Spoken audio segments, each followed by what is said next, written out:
This spring, of course, is a lot different than we are used to seeing, but the good news is there's plenty of time to get all those chores done. And don't forget that includes cyber cleanups. Brianna Butler is a cybersecurity expert with Webroot, and she joins us now with some useful ways to refresh passwords. Boy, I need to listen to this. All right, let's go over what a weak password looks like. Sure. Right now everyone's online, everyone's streaming content, we're all at home.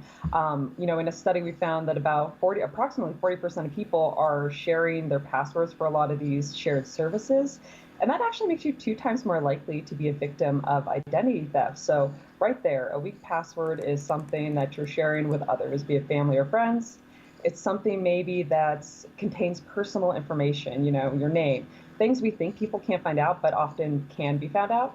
And lastly, weak password is a short password. So arguably anything under 12 characters is not strong. So length is strength when it comes to password, composition. Brianna, what should we do when we do create a password? How should we go about doing that? Yeah, I think, making it fun, and because a lot of this can seem daunting when you want to create a long password, right? It's really hard to remember a whole bunch of randomness of random characters. So maybe use a passphrase, create something, maybe it's the first line of your favorite poem, or, it's Snow White and the Seven Dwarfs, and you put a number in there, something that you can remember, and then make each one of those unique to whatever you're logging into. So maybe it's Amazon, it's Snow White and the Seven Dwarfs at Amazon, something like that.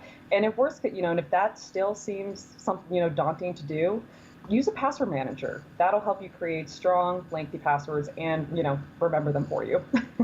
And then when you have to change it down the road, you could call it the 8 dwarfs or the 9 dwarfs. Right, exactly.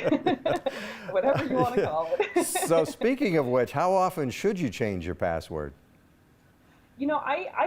I check mine now and then and kind of do just a mental check for how long I've had some. So I would argue not terribly often. Some people say 60 to 90 days, but I think it's just being aware of, maybe where you have reused, change those out for sure. And then if you're just feeling, maybe you heard something in the news, go change all your passwords then, I don't think there's a hard and set line.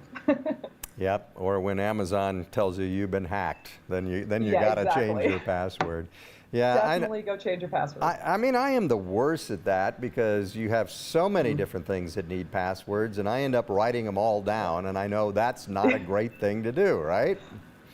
So they say. It's funny, sometimes if you do write down, it's not the worst thing, as long as you're not sharing that, notebook with anybody.